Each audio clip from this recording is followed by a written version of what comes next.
Quand j'ai commencé ma carrière de recherche, je me suis intéressée aux activités de travail. Je me dis que si on arrivait à comprendre un peu plus qu'est-ce qui se passe dans notre corps quand on travaille à l'ordinateur, bien, on pourrait toucher tout le monde potentiellement.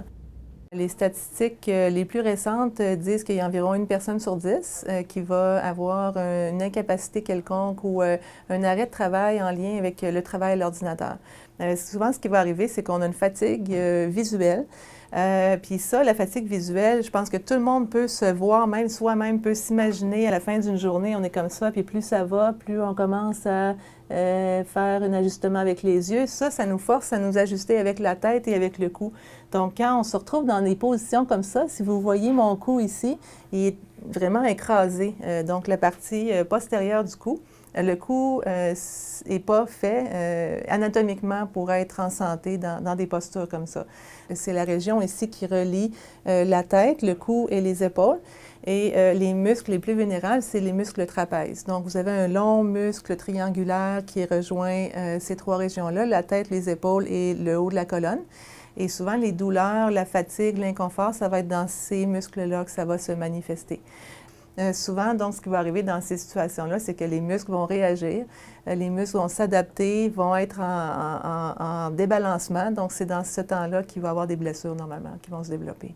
Quand on s'est aperçu qu'il y avait les postes de travail avec tapis roulant qui étaient de plus en plus populaires dans les grandes entreprises, on s'est intéressé à mesurer ce qui se passe dans les muscles quand les gens vont travailler à l'ordinateur en marchant. Donc, on est intéressé surtout par ces quatre muscles-là, en particulier le trapèze supérieur, le trapèze moyen, le trapèze inférieur, parce que nos études nous ont porté à développer des techniques pour mesurer la quantité d'activation mutuelle entre les trois zones du trapèze. Et ce que nos recherches démontrent, c'est que quand les trois régions du trapèze sont activées de façon mutuelle, donc de façon simultanée, c'est un indicateur qui a un risque de développement de fatigue et de douleur. Donc ça, ici, avec les électrodes comme ça va nous permettre de quantifier la façon d'activation mutuelle à travers le muscle trapèze.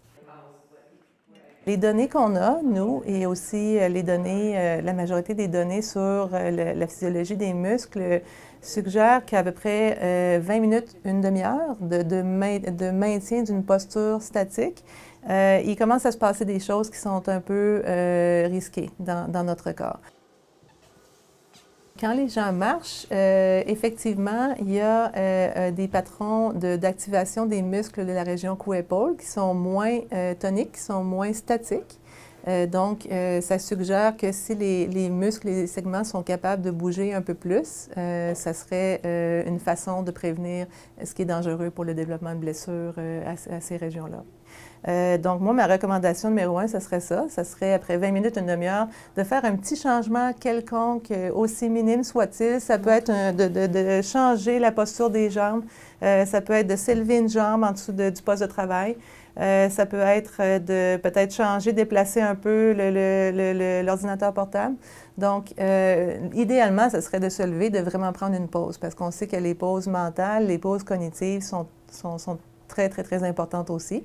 Donc là, il s'agit de faire un équilibre entre ce qui est possible de faire selon la tâche de travail, puis ce qui serait idéal à faire pour prévenir les problèmes.